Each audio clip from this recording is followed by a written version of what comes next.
Seri 3 Pelangi di Langit Singasari. Sepasang ular naga di satu sarang. Cerita, Esa Mintarja. Audiobook, novel silat. Bab 59. Kia Dulang tidak bertanya lebih banyak lagi. Namun dengan telatennya ia datang mengacukan batoknya, ia minta dengan memelas belas kasihan. Namun kemudian ia sempat berbicara beberapa patah kata tentang keadaan kota itu.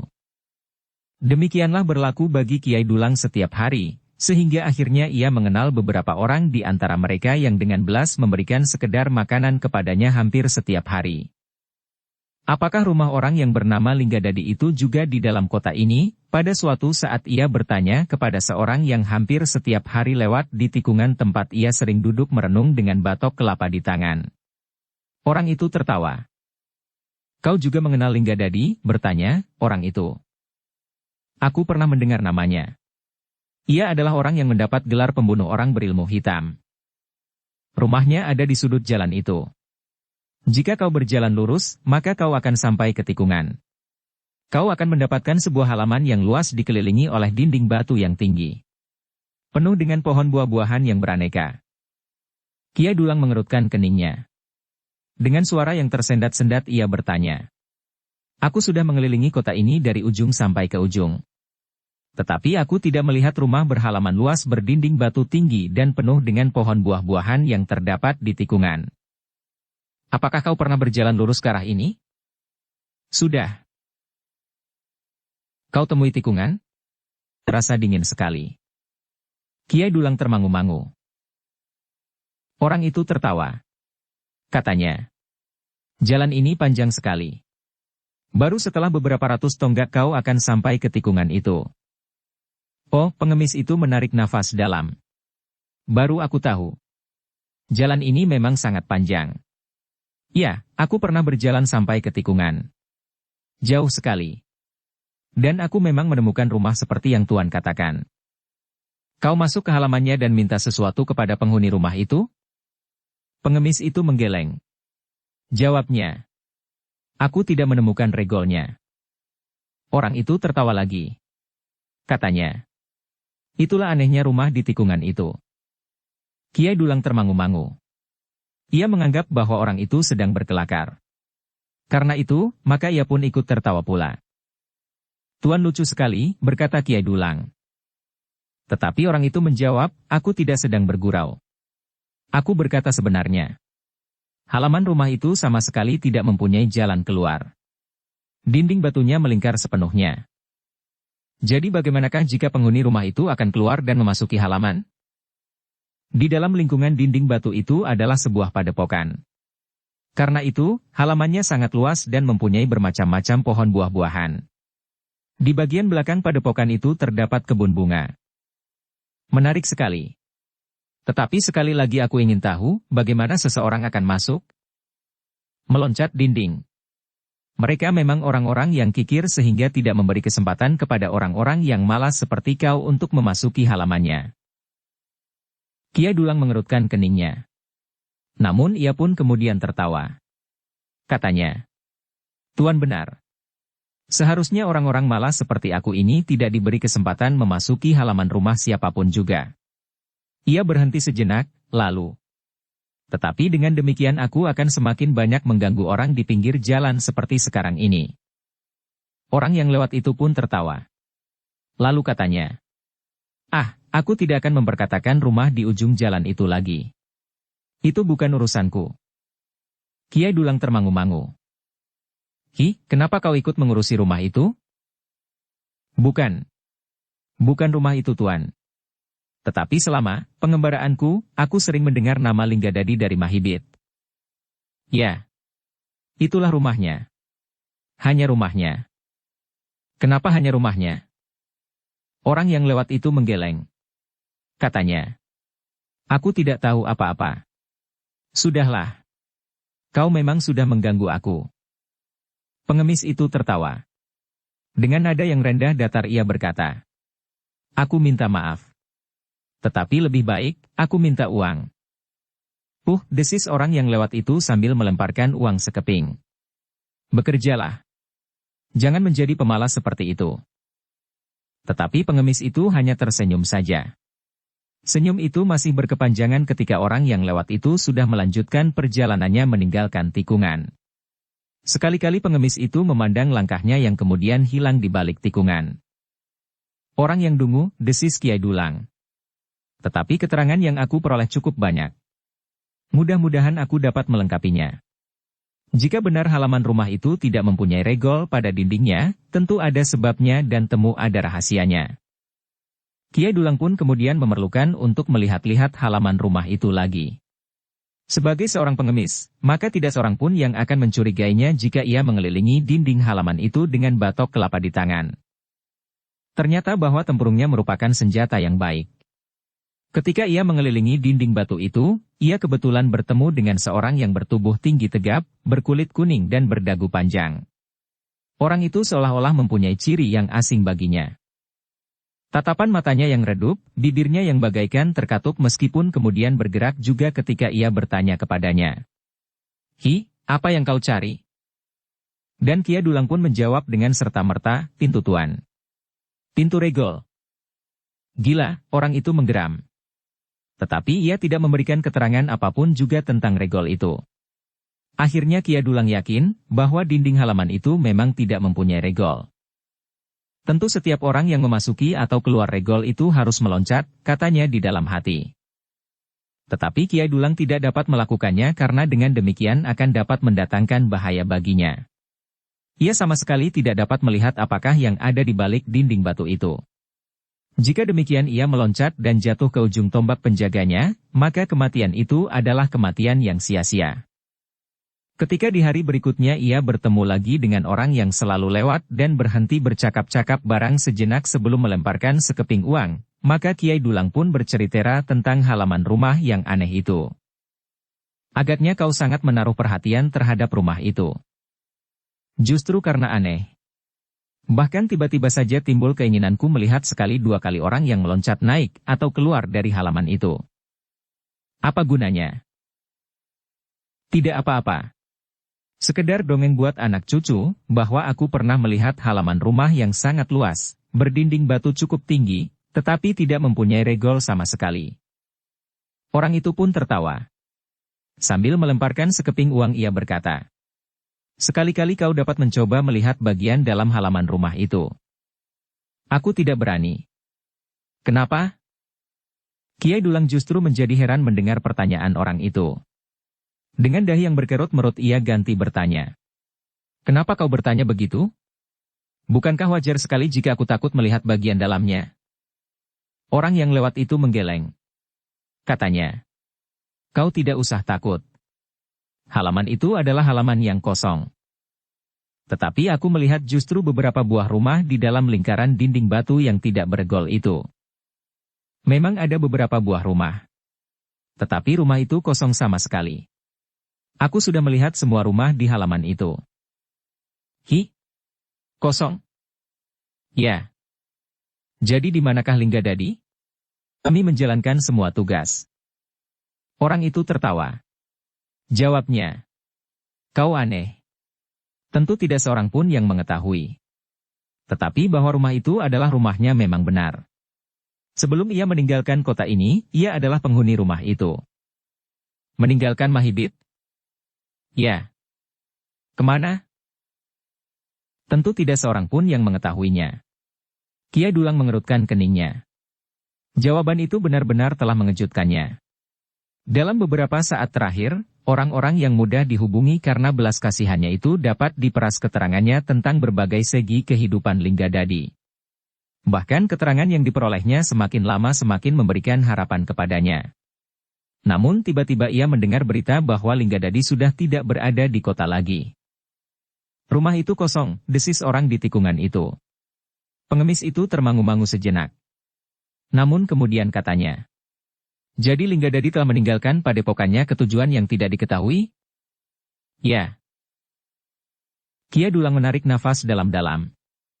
Jika rumah di dalam halaman itu benar-benar telah dikosongkan, maka padepokan itu akan dapat diperbaiki dan dihuni. "Kapan kau akan datang ke rumah itu?" "Ah," jawab pengemis, "tidak perlu. Datanglah. Mungkin ada 1 atau 2 buah nangka yang jatuh setelah masak di pohon." Orang yang selama itu menyamar menjadi pengemis itu termangu-mangu sejenak. Sebenarnya ia pun ingin melihat apakah yang ada di dalam lingkaran dinding batu itu, sehingga karena itu maka ia pun ingin menerima undangan itu, meskipun ia sadar bahwa undangan itu bukannya undangan dari penghuni padepokan yang telah meninggalkannya.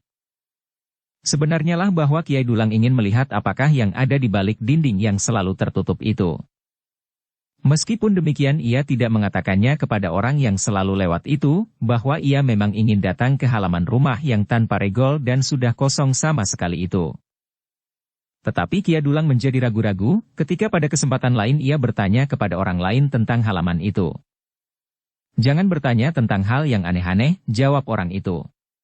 Sebaiknya kau memperhatikan tempurungmu daripada memperhatikan dinding halaman yang tidak berpintu itu. Kiai Dulang termangu-mangu. Namun ada 2 atau 3 orang yang selalu menghindar jika dalam suatu saat ia berkesempatan bertanya tentang halaman rumah itu. Tetapi Kiai Dulang tidak pernah berputus asa, meskipun ia tetap tidak berhasil mengetahui keadaan halaman itu. Juga tentang penghuninya. Satu-satunya orang yang berani menceritakan tentang halaman rumah itu adalah orang yang menyuruh aku datang untuk melihat bahwa halaman itu benar-benar sudah kosong, berkata Kiai Dulang di dalam hatinya. Namun dalam pada itu, selagi ia masih tetap berusaha mengumpulkan keterangan tentang Linggadadi, Linggapati dan halaman rumah yang disebut rumahnya itu, ia mengalami kejutan yang telah membuatnya kehilangan pegangan. Ketika ia berada di tempat yang biasa dipergunakannya untuk menengadahkan tempurungnya di sebelah kelokan jalan, maka datanglah seorang yang belum pernah dikenalnya. Orang yang belum pernah dilihatnya lewat dan apalagi memberikan sesuatu kepadanya. Dengan serta-merta orang itu langsung duduk di sisinya dan bertanya, "Apakah benar kau mencari Linggadadi?" Pertanyaan itu benar-benar telah mengejutkannya. Karena itu dengan serta-merta pula ia menjawab, "Tidak. Aku tidak mencarinya." "Kau selalu bertanya tentang orang itu. Hampir kepada setiap orang yang kau kenal di sini." Sekali lagi ia menjawab, "Tidak. Itu keliru. Aku memang pernah menyebut namanya. Tetapi hanya sekali." Orang yang duduk di sampingnya itu tertawa. Lalu ia pun bertanya, "Seandainya hanya sekali, apakah alasanmu menyebut namanya?" "Sama sekali tidak ada alasannya, selain aku memang pernah mendengar nama itu. Linggadadi dari Mahibit yang bergelar pembunuh orang berilmu hitam." Orang itu mengerutkan keningnya. Kemudian katanya, "Aku kira kau mempunyai keperluan tertentu." Setiap orang yang menyebut namanya tentu mempunyai keperluan tertentu. Aku tidak. Mengangguk-angguk. Baiklah. Tetapi jangan ingkar bahwa sebenarnya kau datang memang untuk mencari Linggadadi. Orang yang menyamar dirinya sebagai pengemis itu menjadi bingung. Namun demikian ia tetap menggeleng sambil menjawab. Aku sama sekali tidak berkepentingan secara pribadi. Aku hanya pernah mendengar namanya. Sesudah itu, tidak ada hubungan apapun juga. Orang itu tertawa. Lalu, bagaimana dengan padepokan yang dikelilingi oleh dinding batu tanpa regol sama sekali itu? Oh, Kiai Dulang tiba-tiba saja ikut tertawa. Aku memang pernah mendapat kesulitan. 2 kali aku mengitari dinding batu itu. Untuk apa? Menilik halaman yang luas, maka aku mengira bahwa penghuninya tentu seorang yang kaya, baik hati dan pemurah. Itulah sebabnya aku ingin menemukan regol untuk memasuki halaman itu. Orang yang tidak dikenal oleh Kiai Dulang itu tertawa. Katanya, "Jawabmu memang masuk akal. Tetapi kau tidak dapat mengelabui aku." Kiai Dulang mengerutkan keningnya. Lalu dengan suara bergetar ia bertanya, "Siapakah kau sebenarnya?" "Akulah orang yang selalu kau tanyakan kepada setiap orang." "Linggadadi," suara Kiai Dulang terasa tersendat. Orang itu tertawa. Katanya, "Meskipun aku orang Mahibit, tetapi tidak semua orang mengenal aku. Jika aku duduk di sampingmu, maka tidak ada orang yang akan mengenalku lagi, karena aku kadang-kadang mengelilingi kota ini dengan seekor kuda yang tegar, diiringi oleh beberapa orang pengawal." Kiai Dulang termangu-mangu. Keringatnya mulai mengalir di punggungnya. Berturutan ia bertemu dengan orang-orang yang disebut pembunuh orang berilmu hitam. Tetapi ketika ia bertemu dengan Mahisa Bungalan, nampaknya Mahisa Bungalan tidak menghiraukannya. Tetapi kali ini agaknya Linggadadi menaruh perhatian yang besar kepadanya. "Hi," desak Linggadadi. "Apakah kau masih ingkar bahwa kau sedang ingin mengetahui beberapa keterangan tentang Linggadadi?" "Tidak. Aku memang tidak sedang melakukannya.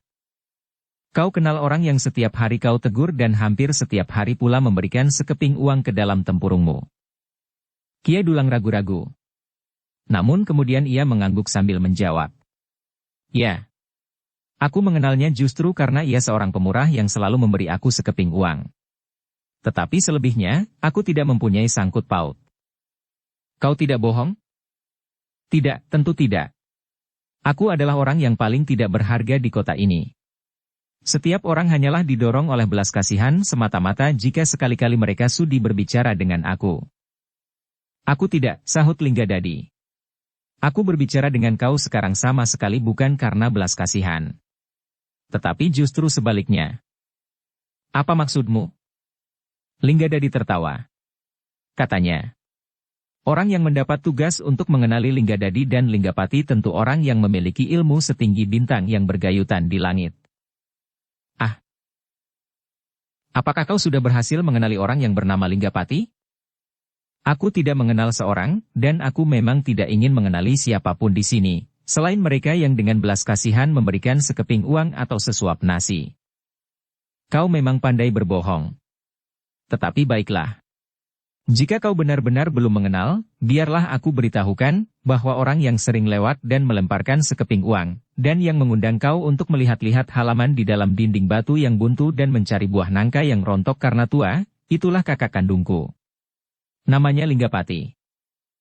Oh, Kiai Dulang benar-benar terkejut. Tubuhnya terasa menjadi panas dan keringatnya semakin banyak mengalir di seluruh tubuhnya. "Nah, pengenalanmu sudah lengkap. Tetapi seperti yang kau ketahui, padepokanku memang sudah kosong. Aku dan para pengikutku telah meninggalkan padepokan itu untuk sementara. Pada saatnya kami akan kembali dan memperluas padepokan ke seluruh kota ini dan ke seluruh Singasari." Kiai Dulang menjadi semakin berdebar-debar. Sebelum ia menjawab, Linggadadi berkata selanjutnya, "Nah, kau sudah banyak mendengar tentang aku. Padahal tidak ada orang yang boleh mengetahuinya sebanyak yang kau ketahui sekarang." Wajah Kiai Dulang menjadi semakin tegang. Terbersit di dalam hatinya, kesediaan untuk menghadapi setiap kemungkinan karena ia pun merasa mempunyai bekal ilmu meskipun dengan sadar ia mengetahui bahwa ilmunya tidak setinggi ilmu Linggadadi dan Linggapati. Tetapi jika terpaksa ia harus mati, maka ia memilih mati sebagai seorang laki-laki jantan daripada sebagai seorang pengemis yang ketakutan. Dada Kiai Dulang menjadi semakin berdentangan ketika dari kejauhan ia melihat seseorang mendekatinya. Orang yang sering memberinya sekeping uang ke dalam tempurungnya. Orang yang telah minta kepadanya untuk memasuki halaman yang sudah kosong, dan yang menurut orang yang duduk di sampingnya, orang itu bernama Linggapati. Untuk sesaat Kiai Dulang justru duduk membeku. Seolah-olah ia berada di antara dua mulut raksasa yang telah menganga. Ia sadar akan kemampuan Linggadadi dan tentu juga Linggapati, kakaknya. Jika Linggadadi digelari pembunuh orang berilmu hitam, maka Linggapati tentu mempunyai kemampuan juga untuk melakukannya. Teringat olehnya, seorang anak muda bernama Mahisa Bungalan yang dijumpainya di perjalanan tanpa batas. Anak muda yang seolah-olah sama sekali tidak terpengaruh oleh perasaan lelah, karena kemampuannya menguasai diri sendiri, kemampuan mengatur segenap jalur kekuatan yang ada di dalam dirinya dan kemampuannya menyerap kekuatan cadangan yang berada di dalam dirinya dan di dalam alam sekitarnya. Ia sama sekali tidak mempunyai keberanian untuk melakukan sesuatu terhadap anak muda itu. Namun kini ia berada di antara dua kekuatan raksasa yang tidak terbatas. Tetapi Kiai Dulang berusaha untuk menenangkan hatinya. Seolah-olah ia tidak mengetahui apa yang dapat terjadi atasnya. Karena itu ketika orang yang disebut bernama Linggapati itu mendekatinya, maka sambil tersenyum ia berkata, "Hi, apakah benar bahwa Tuan adalah kakak orang yang menyebut dirinya bernama Linggadadi ini? Dan benarkah bahwa Tuan yang bernama Linggapati?" Hus, orang yang duduk di sampingnya itu menggamitnya. "Suaramu dapat menarik perhatian orang yang lewat. Apa salahnya? Jangan pura-pura dungu. Kau harus menyadari bahwa sebentar lagi aku akan membunuhmu." "Membunuh?" Kiai Dulang benar-benar menjadi cemas. "Apakah salahku?" Tetapi Linggapati tersenyum. Katanya, "Kau benar. Aku adalah Linggapati. Tetapi seperti yang dikatakan adikku, jangan berteriak begitu supaya tidak menarik perhatian orang-orang yang lewat. Meskipun aku orang Mahibit, tetapi dalam keadaan seperti ini, tidak banyak orang yang mengenal kami berdua." "Aku sudah mengatakannya," potong Linggadadi. "Nah, anggaplah bahwa kau tidak mengetahui bahwa kami adalah dua orang bersaudara yang disebut Linggapati dan Linggadadi." Kia Dulang menjadi bingung. "Itu tidak mungkin Kakang," sahut Linggadadi. "Ia sudah mengetahui tentang kita. Kita harus membunuhnya." Tetapi Linggapati tersenyum. Katanya, "Orang ini sangat menarik. Agaknya ia termasuk salah seorang yang sedang menyelidiki sesuatu tentang Linggapati dan Linggadadi di Mahibit. Tetapi aku tidak berkeberatan bahwa ia mengetahui serba sedikit tentang kita seperti orang-orang lain mengetahuinya. Bukankah hampir setiap orang mengetahui bahwa padepokan yang tertutup tanpa regol itu adalah padepokan Linggapati dan Linggadadi? Tetapi mereka tidak akan dapat mengatakan kemanakah Linggapati dan Linggadadi sekarang berada. Orang ini pun tidak akan dapat mengatakannya, sehingga apa yang diketahuinya tidak lebih dari yang dapat diketahui oleh orang-orang lain. Tetapi ia dengan sengaja mencari aku." "Tidak. Aku hanya pernah mendengar namamu." Linggapati tertawa. Katanya, "Itu pun wajar bahwa seseorang akan tertarik mendengar nama Linggadadi si pembunuh orang berilmu hitam. Apalagi orang itu memang berilmu hitam. Tetapi aku yakin menilik sikap dan pembicaraan yang setiap kali aku lakukan dengan orang itu, ia bukannya prajurit Singasari. Tetapi ia tentu datang dari salah satu kelompok yang akan dapat mengganggu kita. Jika ia bukan prajurit Singasari atau petugas sandi, tentu ia orang yang memiliki ilmu hitam. Aku berharap bahwa ia adalah orang yang memiliki ilmu hitam seperti Empu Baladatu yang sudah menaklukkan gerombolan serigala putih dan macan kumbang. Tetapi itu adalah suatu kebodohan Empu Baladatu. Sebelumnya tidak ada orang yang pernah menyebut namanya. Tetapi dengan penaklukan kedua gerombolan yang cukup besar itu, maka setiap orang mempercakapkan namanya." Kiai Dulang sama sekali tidak menyahut. Terus meloncat, katanya di dalam hati. "Kakang," berkata Linggadadi yang agaknya memang lebih kasar dari kakaknya. "Kenapa kita membiarkannya hidup? Biarlah ia memperkenalkan kita kepada gerombolannya. Sebenarnya lah bahwa kita tidak berkeberatan untuk menerima setiap uluran tangan. Kita ingin bekerja bersama siapa saja yang memang mempunyai cita-cita yang tinggi tidak berhenti pada kepuasan sesat tanpa jangkauan masa depan sama sekali. Tetapi orang ini berbahaya." Linggapati tertawa. Katanya, "Kita pernah mencurigai orang-orang tertentu yang sekarang justru merupakan orang-orang terbaik di dalam lingkungan kita. Mungkin orang ini pun demikian." Linggadadi menjadi termangu-mangu. Sementara Linggapati berkata selanjutnya, "Biarlah ia berbuat apa saja. Biarlah ia kembali ke dalam kelompoknya. Jika ia menyadari keadaannya, tentu ia akan kembali ke Mahibit dan akan berada di tempat ini pula. Tetapi jika ia tidak bersedia bekerja bersama kita, biarlah ia menjadi musuh yang paling berbahaya." Linggadadi memandang kakaknya dan Kiai Dulang berganti-ganti. Namun agaknya Kiai Dulang benar-benar mampu melakukan peranannya sehingga seolah-olah ia benar-benar bukan orang yang berbahaya bagi Linggapati dan Linggadadi. Bahkan dengan wajah yang terheran-heran ia bertanya, "Apakah yang sebenarnya Tuan bicarakan?" Aku menjadi gemetar mendengar ancaman Tuan yang menyebut dirinya bernama Linggadadi. Aku memang pernah mendengar nama itu sebagai seorang yang digelari pembunuh orang berilmu hitam. Tetapi apakah karena itu Tuan akan membunuh setiap orang yang tidak Tuan senangi? Linggapati tertawa. Katanya, "Sudahlah. Diam sajalah. Semakin banyak kau bicara, maka kau akan membuat kesalahan semakin banyak, sehingga adikku tentu semakin bernafsu untuk membunuhmu. Tetapi aku telah menempuh sesuatu kemungkinan yang mungkin memang membahayakan diriku. Tetapi apa boleh buat? Pergilah. Jika kau salah seorang yang tidak bergabung dalam induk kelompok yang manapun juga, kembalilah kepadaku. Kau akan mendapat tempat yang baik. Tetapi jika kau memang salah seorang dari kelompok yang dipimpin oleh Empu Baladatu dalam genggaman ilmu hitam, katakanlah kepadanya, bahwa Linggapati dan Linggadadi memang berada di Mahibit. Tetapi padepokannya yang tidak mempunyai regol ternyata telah kosong. Dan tidak seorang pun yang akan dapat mengenalnya, karena ia dapat merubah dirinya dalam 1000 wujud. Kia Dulang menjadi semakin berdebar-debar. Sudah tentu aku tidak dapat merubah wajahku. Demikian juga Linggadadi. Tetapi kami dapat mengenakan pakaian, kelengkapan dan mungkin sedikit gangguan di wajahku, sehingga orang Mahibit sendiri tidak dapat mengetahui dengan pasti, yang manakah sebenarnya Linggadadi dan Linggapati yang mereka kenal sebelumnya. Hanya jika ada sebuah pedati yang ditarik oleh 4 ekor kuda yang tegar, itulah salah seorang dari 2 orang bersaudara yang sangat ditakuti oleh setiap orang, atau bahkan kedua-duanya. Tetapi sudah tentu tidak seperti yang kau lihat sekarang ini. Kakang telah membuka semua rahasia tentang diri kita, potong Linggadadi. Mungkin ia benar-benar seorang musuh yang sangat berbahaya. Linggapati tertawa. Katanya, pergilah. Dan aku menunggu kau di sini. Kau pasti akan kembali. Tetapi aku tidak tahu, apakah kau kembali sebagai kawan, atau sebagai lawan yang harus aku cincang sampai lumat. Sebab aku mendengar bahwa cara yang dipergunakan orang berilmu hitam untuk membinasakan lawannya adalah sangat mengerikan. Tetapi kami mempunyai cara yang serupa meskipun kami bukan orang berilmu hitam dan menyadapnya dengan mengorbankan nyawa orang lain. Dada Kiai Dulang berdegup semakin keras. Tetapi ia masih tetap berusaha untuk menyembunyikan perasaan itu sejauh dapat dilakukan. Nah, cepat pergilah, desak Linggapati. Kau masih mendapat kesempatan. Baiklah, jawab Kiai Dulang. Aku akan pergi. Tetapi aku tidak tahu kemana aku akan pergi, karena aku memang tidak mempunyai tujuan tertentu. Mungkin aku akan pergi ke kota yang terdekat, atau kota yang jauh sama sekali.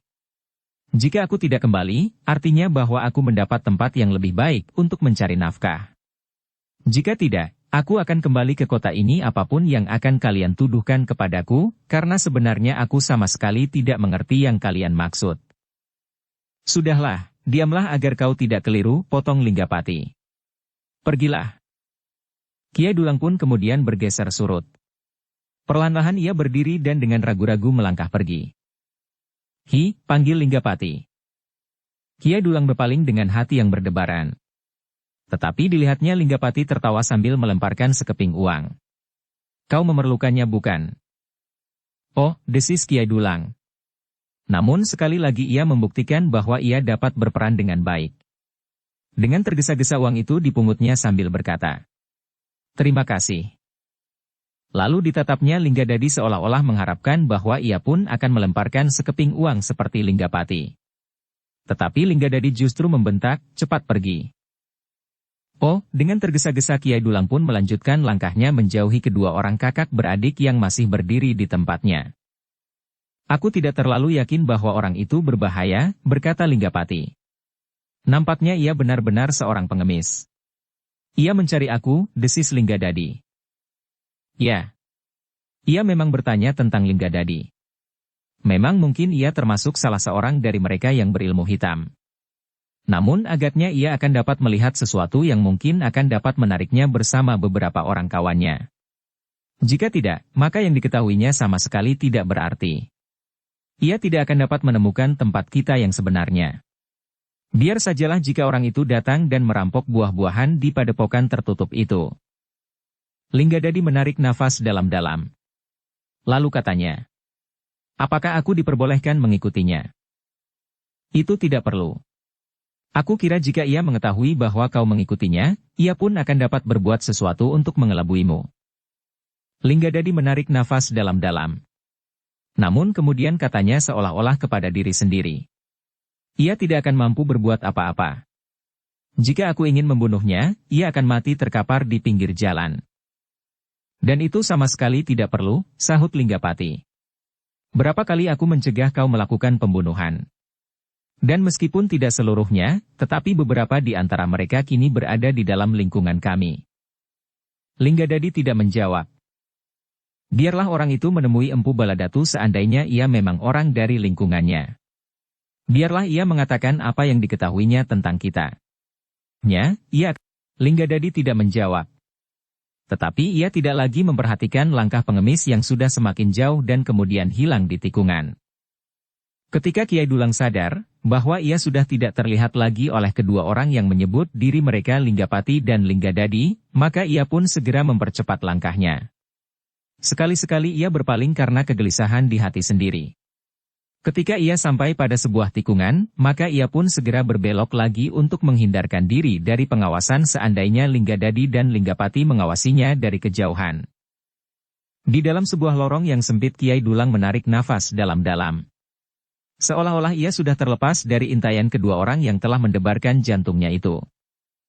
Meskipun demikian, Kiai Dulang tidak memperlambat langkahnya, seolah-olah ia ingin cepat-cepat keluar dari daerah Mahidit yang bagaikan menjadi sepanas bara. Dengan cepat Kiai Dulang melangkah ke ujung lorong di kejauhan. Ia yang pernah menjelajahi kota itu sebagai seorang pengemis tahu benar, bahwa lorong itu akan sampai ke ujung padukuhan, kemudian sampai ke bulak pendek. Ia akan melintasi bulak itu, dan akan sampai ke jalan yang lurus melintasi gerbang kota.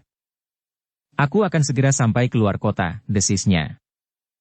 Tetapi, ketika ia muncul di mulut lorong, terasa jantungnya bagaikan meledak.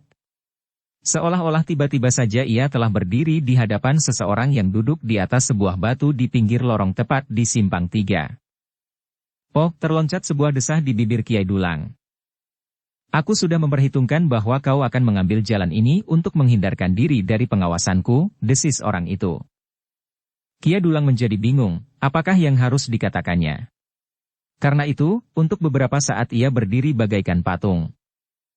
Bagiku kau tetap berbahaya, desis orang itu. Kakang Linggapati memang terlampau percaya kepada diri sendiri. Tetapi sikapnya itu kadang-kadang sangat merugikan kami semuanya. Tetapi aku tidak akan berbuat apa-apa. Aku hanya akan pergi seperti yang kalian perintahkan. Pergi dari kota ini memang mengurangi beban kami. Tetapi akan lebih lapang lagi dada kami, jika orang-orang seperti kau ini dibunuh saja sama sekali. Tetapi aku tidak bersalah. Kakang Linggapati tidak berkepentingan dengan kau.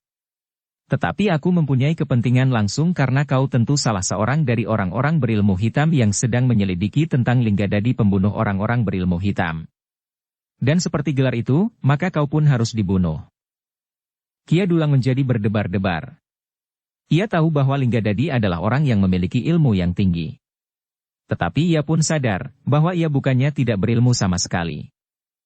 Meskipun demikian Kiai Dulang masih juga berusaha menghindari benturan. Katanya, Tuan, apakah yang sebenarnya Tuan kehendaki daripadaku? Aku sudah memenuhi segala perintah Tuan dan saudara tua Tuan yang bernama Linggapati itu. Apakah masih ada yang salah? Kau orang yang berbahaya bagiku. Tetapi tidak bagi Kakang Linggapati. Karena itu, maka aku telah berusaha dengan diam-diam mencegatmu di sini, karena Kakang Linggapati tidak mengizinkannya. Aku benar-benar tidak merasa bersalah. Linggadadi mengerutkan keningnya. Lalu katanya, marilah. Kita berjalan bersama-sama sampai keluar pintu gerbang. Aku akan membunuhmu di luar kota. Aku akan berusaha bahwa kau tidak akan mengalami siksaan di saat matimu. Tuan. Jika kau melawan atau melakukan sesuatu yang dapat mengganggu usahaku membunuhmu tanpa kecemasan dan rasa sakit, maka akibatnya tentu kau sendirilah yang akan mengalami. Tetapi, sahut Kiai Dulang, bukankah aku tidak akan berbuat apa-apa? Jangan berbohong lagi. Tidak ada gunanya, desis Linggadadi. Sekarang marilah. Kau harus sadar, bahwa ilmuku masih berada di atas ilmu Empu Baladatu, sehingga murid-muridnya seperti kau dan yang lain-lain itu sama sekali tidak berarti bagiku. Wajah Kiai Dulang menjadi merah. Tetapi kecemasan kini benar-benar telah mencengkam jantungnya. Marilah. Tetapi jika kau melawan, maka aku akan mengambil sikap yang barangkali sangat menjemukan bagimu menjelang saat kematian. Kau lihat parit kecil itu? Aku dapat mengikatmu dan meletakkan tubuhmu tertelungkup di parit yang hanya mengalir setinggi mata kaki. Tetapi dalam waktu sehari kau tentu akan mati. Wajah Kiai Dulang menjadi tegang. Kecemasan yang sangat telah mencengkam hatinya. Dalam pada itu Linggadadi berkata selanjutnya, terserah kepadamu. Segala sesuatunya kau sendirilah yang menentukan. Lihat. Parit itu hanya mengalirkan air tidak terlalu banyak. Tetapi jika kau menelungkup sehari, maka akan cukup banyak air yang masuk ke dalam perutmu. Kau tidak akan dapat berteriak, karena setiap kau mengangkat mulutmu, air akan mengalir masuk. Sementara itu kau tidak akan dapat mengangkat kepalamu karena seluruh tubuhmu terikat erat-erat. Kia Dulang tidak menjawab. Tetapi sudah terbersit tekad di dadanya, bahwa apabila perlu, maka ia tidak akan membiarkan dirinya mati tanpa perlawanan, apapun yang akan terjadi atasnya. Marilah, ajak Linggadadi. Jangan ribut supaya jalan bagimu terbuka. Kematianmu adalah kematian yang menyenangkan. Kia Dulang tetap berdiam diri. Apakah kau sudah tuli? Bentak Linggadadi kemudian. Tidak ada jawaban. Linggadadi menjadi marah karenanya, sehingga ia pun kemudian melangkah mendekat sambil membentak. Jangan menyiksa diri sendiri. Ketegangan yang memuncak telah mencengkam jantung Kiai Dulang. Namun justru karena itu, maka ia masih saja berdiri membeku. Seolah-olah ia menunggu apa saja yang akan terjadi atas dirinya.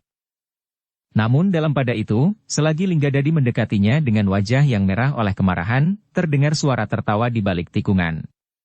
Kemudian muncullah seseorang dengan langkah satu-satu seolah-olah tidak terjadi sesuatu. Linggadadi menjadi semakin tegang. Di luar sadarnya ia bergumam. Kakang Linggapati. Aku sudah menyangka, bahwa seperti yang selalu kau lakukan, kau akan membunuh orang itu. Linggadadi tidak menjawab. Kau sudah terbiasa melanggar keputusanku. Tetapi kau tidak pernah menyadari, bahwa setiap kali kau keliru. Linggadadi tidak menjawab.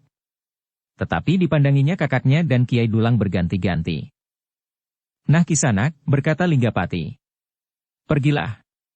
Aku kira Linggadadi tidak akan mengganggumu lagi.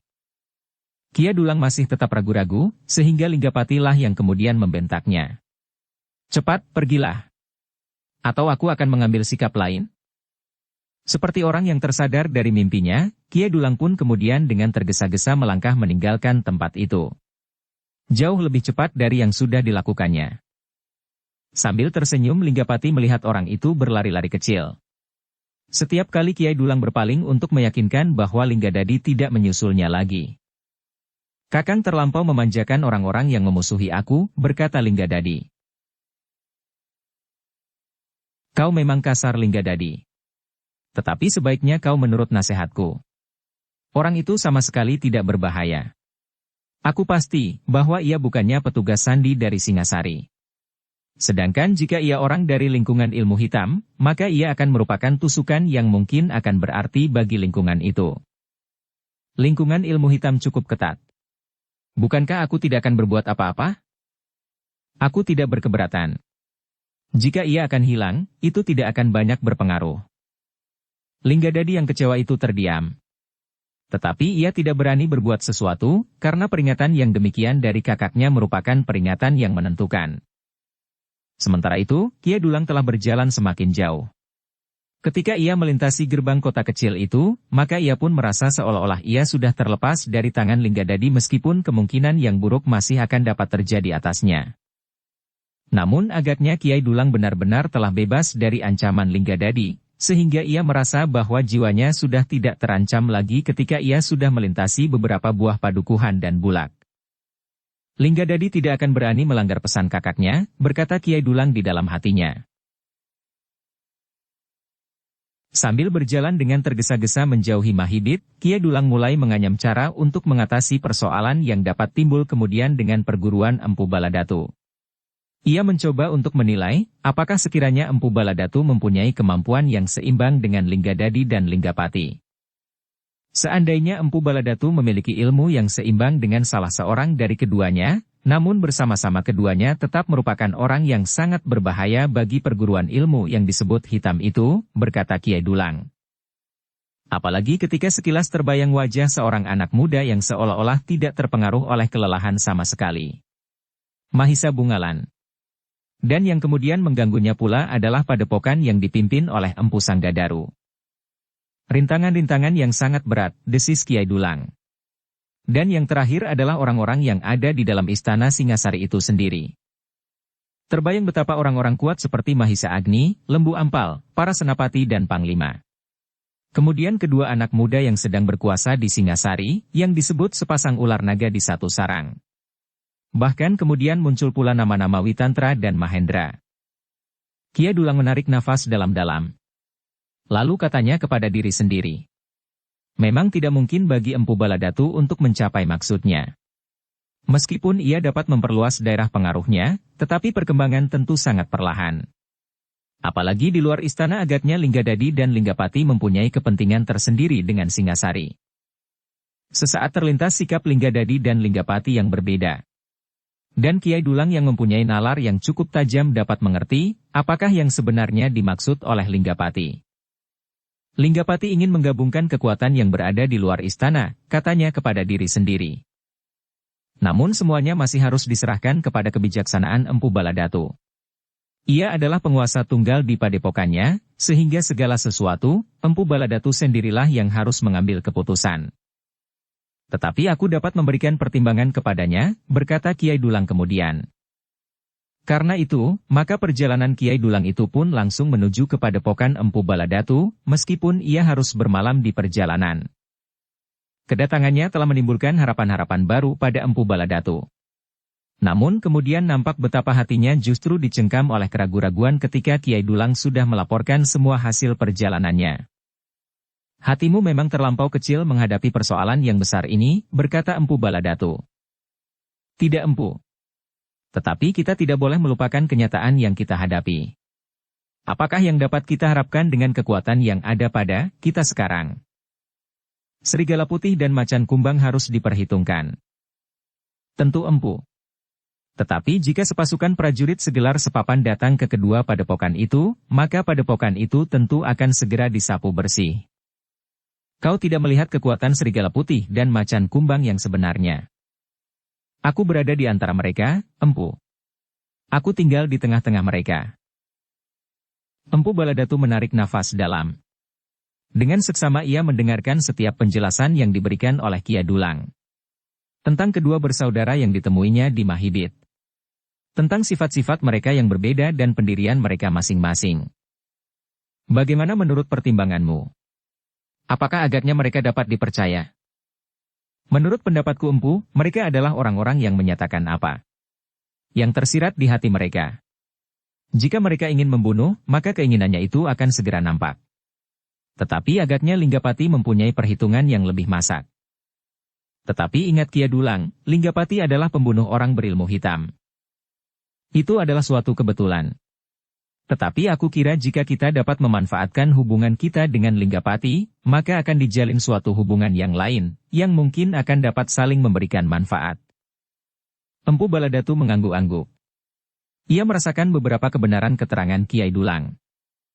Tetapi bagaimana mungkin aku dapat membicarakan hal ini dengan Linggapati? Aku dapat menghubunginya. Dan Empu akan dapat mengadakan penjajagan, karena pada hakikatnya, ikatan yang apabila mungkin dibuat, adalah ikatan yang longgar. Kita belum mengetahui kekuatan orang-orang Mahibit itu. Jika kekuatan mereka hanyalah terletak pada kedua orang itu, maka kita akan dapat membinasakannya. Betapapun tinggi ilmunya, namun jumlah orang yang ada pun akan mempengaruhinya pula. Empu Baladatu mengangguk-angguk. Tetapi terbayang olehnya cerita Kiai Dulang tentang halaman sebuah padepokan yang dikelilingi oleh dinding batu yang agak tinggi, tetapi sama sekali tanpa regol. Memang aneh dan tentu menyimpan rahasia yang tidak diketahui oleh orang lain. Bahkan penghuni padepokan itu pun tidak, selain Linggapati dan Linggadadi, desah Empu Baladatu. Padepokan itu sudah kosong. Ya, sudah kau katakan. Tetapi kekosongan padepokan itu bukan berarti bahwa padepokan itu sudah tidak mempunyai arti lagi. Kiai Dulang mengangguk-angguk. Kiai, berkata Empu Baladatu. Baiklah aku akan memikirkan. Tetapi memang berat untuk menghadapi sederetan nama seperti yang kau katakan. Tetapi sudah tentu bukan maksudku untuk menghadapi mereka bersama-sama. Tetapi seorang demi seorang dalam kesempatan yang terpisah-pisah. Aku tahu Empu. Tetapi baiklah kita mencoba mencari hubungan dengan orang-orang Mahibit. Kita mempunyai kekuatan cukup, sehingga Linggadadi dan Linggapati tidak akan dapat memperkecil kehadiran kita. Dan bahkan mungkin dengan demikian kebiasaan Linggadadi membunuh orang berilmu hitam itu pun akan ditinggalkannya. Empu Baladatu mengangguk-angguk. Tetapi ia tidak segera dapat mengambil keputusan. Banyak pertimbangan dan perhitungan yang harus diperhatikannya tentang Linggapati dan Linggadadi. Tetapi ia pun tidak dapat mengabaikan pendapat Kiai Dulang yang bagi orang-orang berilmu hitam memiliki tataran yang cukup baik. Tetapi Empu Baladatu harus bersikap hati-hati. Ia tidak akan dapat memutuskannya sendiri. Dengan banyak pertimbangan ia mencoba menilik setiap kemungkinan yang dapat dilakukan. Itulah sebabnya maka Empu Baladatu pun memanggil beberapa orang yang dianggapnya mempunyai kecakapan berpikir. Seorang demi seorang, agar masing-masing tidak saling mempengaruhi. Ia ingin mendengar pendapat orang-orangnya seluas-luasnya seperti yang mereka pikirkan. Memang ada beberapa pendapat. Tetapi menurut kesimpulan yang didapatkannya, maka orang-orangnya condong untuk tidak bermusuhan dengan Linggadadi yang digelari pembunuh orang berilmu hitam. Memang ada dendam yang menyala di hati kami, berkata salah seorang dari mereka. Tetapi dendam itu tidak harus diwujudkan dalam tindakan yang bodoh dan tidak terarah. Kita akan dapat memanfaatkan tawaran baik dari Linggapati itu meskipun pada suatu saat kita akan membuat perhitungan dengan mereka secara khusus. Maksudmu jika kita telah berhasil, maka kita akan membuat perhitungan khusus.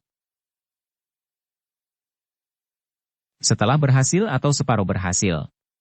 Tetapi sudah tentu pada keadaan seperti sekarang, kita tidak akan dapat berbuat apa-apa, karena kita tidak tahu di manakah orang-orang yang bernama Linggapati dan Linggadadi itu sebenarnya tinggal. Empu Baladatu menarik nafas dalam-dalam. Ia mengerti maksud anak buahnya yang seorang ini. Tetapi perbuatan licik itu pun sama sekali tidak menjadi pantangan bagi golongan orang-orang berilmu hitam itu. Sementara anak buahnya yang lain dengan tegas menerima tawaran itu. Meskipun ia berkata, tetapi kita tidak boleh lengah. Kita tidak boleh menjadi korban dari kelicikan Linggapati itu. Jika kita terpaksa menghubungi mereka, maka biarlah orang-orang yang tidak banyak berarti bagi kita berusaha untuk membuat rintisan dari hubungan itu, sehingga yang terjadi bukanlah sebuah jebakan. Namun yang lain mengatakan, apakah kita akan membiarkan diri kita masuk ke mulut buaya? Tetapi banyak cara yang dapat ditempuh, berkata Empu Baladatu. Memang mungkin kita masing-masing akan dapat berbuat curang. Tetapi setidak-tidaknya kesepakatan untuk tidak saling memusuhi, akan membantu perkembangan perguruan ini. Kita akan dapat menyiapkan kekuatan yang cukup, sehingga jika benar-benar kita dihadapkan pada keharusan membuat perhitungan maka kita sudah dapat benar-benar bersiap dalam segala hal. Tetapi apakah Linggapati dan Linggadadi tidak berbuat apapun juga selama ini, bertanya salah seorang dari anak buahnya. Jika kita berharap untuk maju, maka Linggapati pun akan berbuat serupa seperti kita. Mereka akan dapat berbuat seperti yang dikehendaki, karena selama ini pihak kita sajalah yang banyak mengalami kesulitan akibat perbuatan Linggadadi dan Mahisa Bungalan, yang nampaknya satu dengan lainnya tidak mempunyai hubungan. Kita sudah terkelabui selama ini jika kita menganggap bahwa kedua orang itu merupakan sepasang kesatria yang mencoba ingin menjadi pahlawan. Anak buahnya pun mengangguk-angguk. Dengan penuh kecurigaan mereka dapat mengerti bahwa hubungan itu memang dapat diselenggarakan. Dalam pertemuan terbatas setelah Empu Baladatu mendengar dan berbicara dengan beberapa orang, maka akhirnya Empu Baladatu memutuskan untuk mencoba membuat hubungan tertentu dengan Linggapati. Pergilah ke Mahibit, berkata Empu Baladatu kepada Kiai Dulang. Kita akan menentukan di mana aku dapat bertemu dengan Linggapati. Hanya Linggapati. Jika yang datang Linggapati dan Linggadadi, aku tidak akan berbicara. Meskipun nanti keputusan yang diambil akan menyangkut Linggadadi, namun aku tidak bersedia berbicara dengan orang yang kasar itu. Kiai Dulang menarik nafas dalam-dalam. Ia sadar bahwa kedatangannya ke Mahibit dapat membahayakan jiwanya. Jika Linggadadi tidak dapat mengendalikan dirinya, maka akan dapat terjadi benturan kekerasan. Sedangkan Linggadadi adalah orang yang tentu tidak akan dapat dilawannya. Karena itulah, maka Kiai Dulang minta kepada Empu Baladatu agar perjalanannya mendapat pengawasan dari seseorang yang dapat dipercaya untuk membantunya, jika Linggadadi kemudian menjadi gila. Empu Baladatu tidak berkeberatan. Itulah sebabnya maka Kiai Dulang pun kemudian pergi ke Mahibit dengan seorang kawan yang akan dapat membantunya jika ia menemui kesulitan. Kedatangan Kiai Dulang kembali ke Mahibit sudah diduga oleh Linggapati. Karena itulah, maka beberapa hari kemudian, ia sudah melihat lagi seorang pengemis yang duduk di tikungan yang biasanya dipergunakan oleh Kiai Dulang menunggu orang-orang yang bermurah hati memberikan sekeping uang kepadanya, termasuk Linggapati. Yang pertama-tama datang kepada Kiai Dulang dari kedua bersaudara itu adalah Linggapati. Seperti biasanya ia datang dan melemparkan sekeping uang. Namun kemudian sambil tertawa ia berkata, "Aku sudah mengira bahwa kau akan datang lagi. Sebenarnya aku sangat cemas," berkata Kiai Dulang. "Kenapa?" "Linggadadi sudah siap membunuhku." Linggapati tertawa. Katanya, "Jangan takut. Ia tidak bersungguh-sungguh." "Ia bersungguh-sungguh. Sekarang tidak. Aku sudah memperingatkannya." Kiai Dulang termangu-mangu. Tetapi ia mempunyai kepercayaan kepada Linggapati. Agaknya Linggapati akan dapat memegang janjinya, dan tidak akan membiarkan Linggadadi membunuhnya. "Katakan, kenapa kau kembali meskipun kau cemas bahwa Linggadadi akan membunuhmu?" "Kau tentu sudah menduga." Linggapati tertawa lagi. Katanya sambil mengangguk-angguk.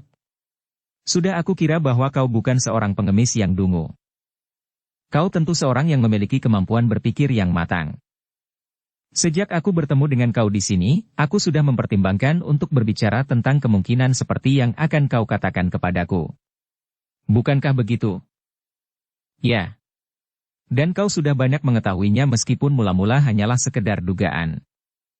Katakanlah dengan tepat." "Aku datang atas nama Empu Baladatu." Linggapati tertawa sekali lagi meskipun ia berusaha untuk menahannya agar tidak menarik perhatian orang-orang yang lewat. "Tepat seperti yang aku perhitungkan.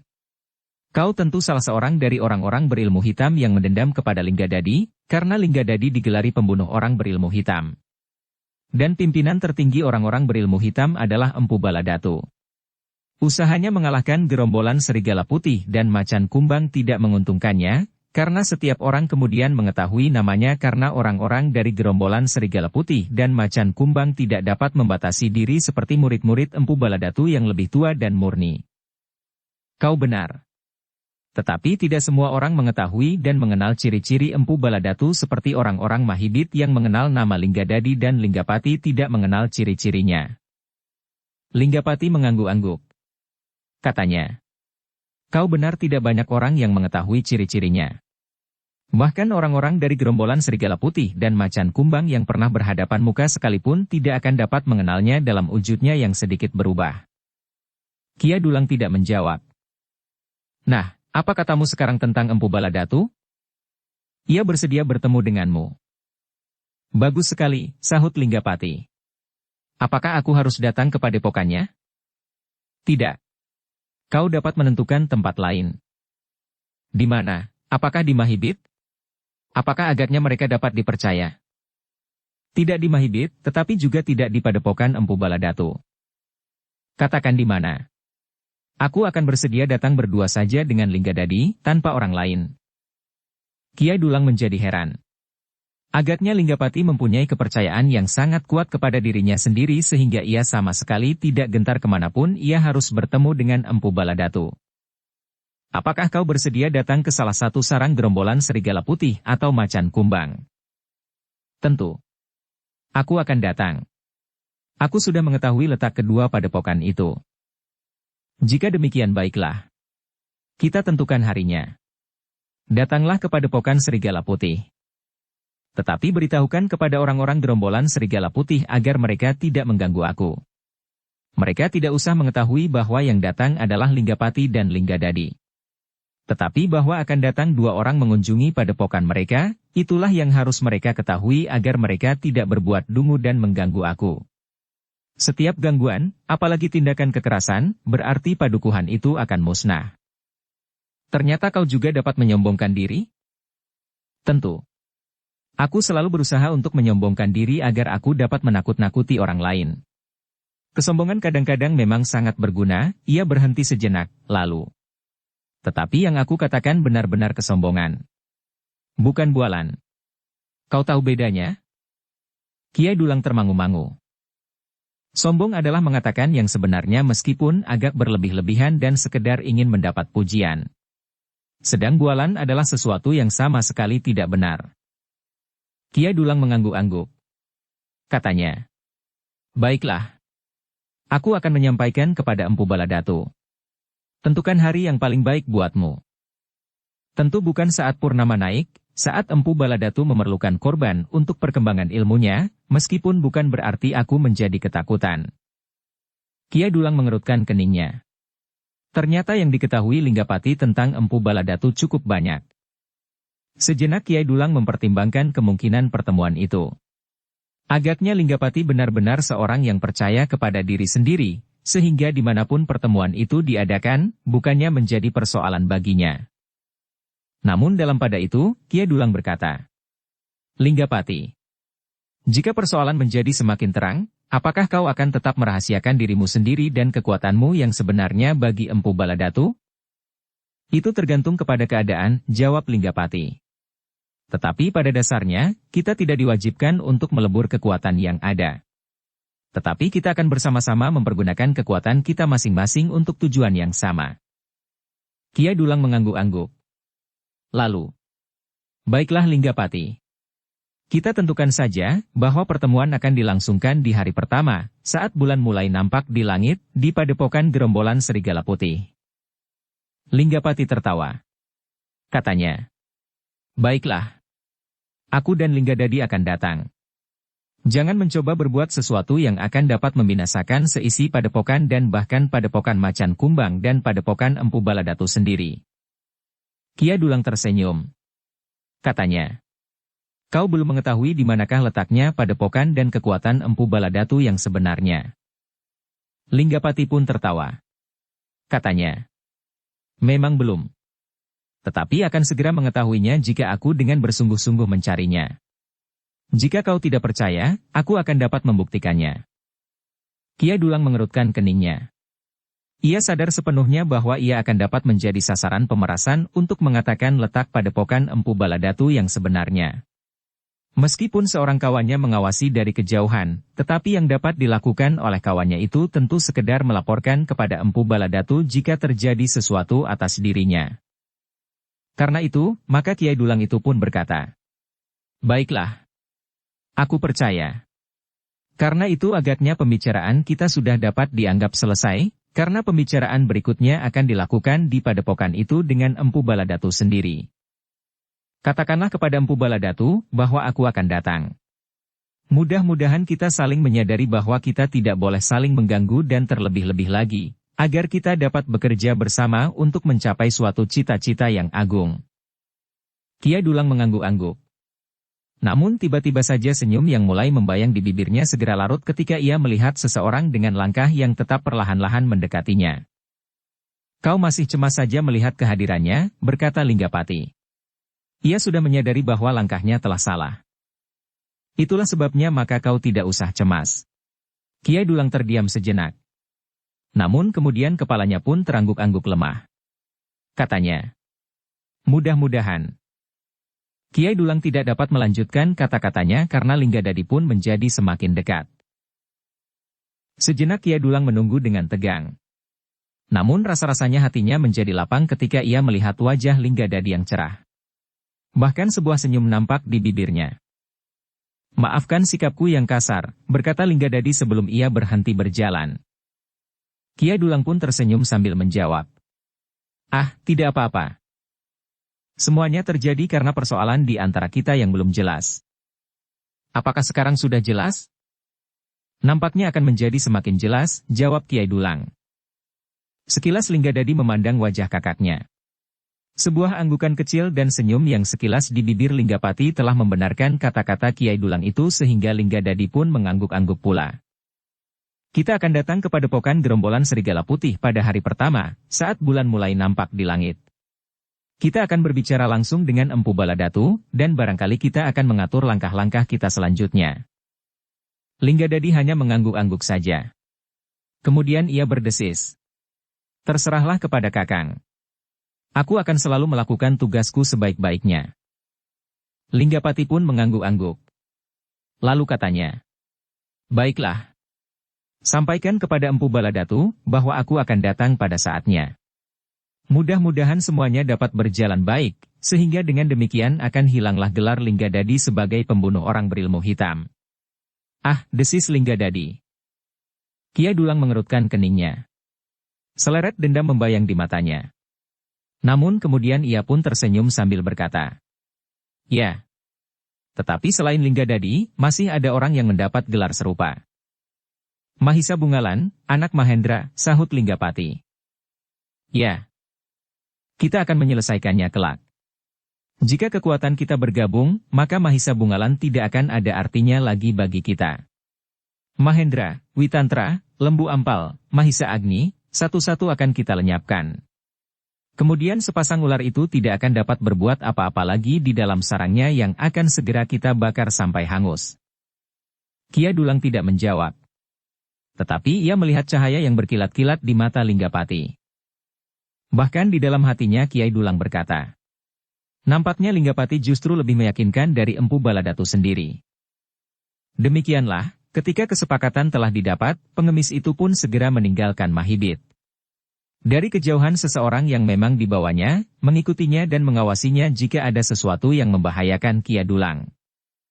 Ketika mereka keluar dari gerbang kota, maka kawan Kiai Dulang itu pun mulai mempercepat langkah menyusulnya karena menurut pendapatnya tidak akan ada kesulitan apapun lagi jika keduanya berjalan bersama, karena mereka sudah tidak berada di Mahibit lagi, dan sudah tentu berada di luar pengawasan Linggapati dan Linggadadi.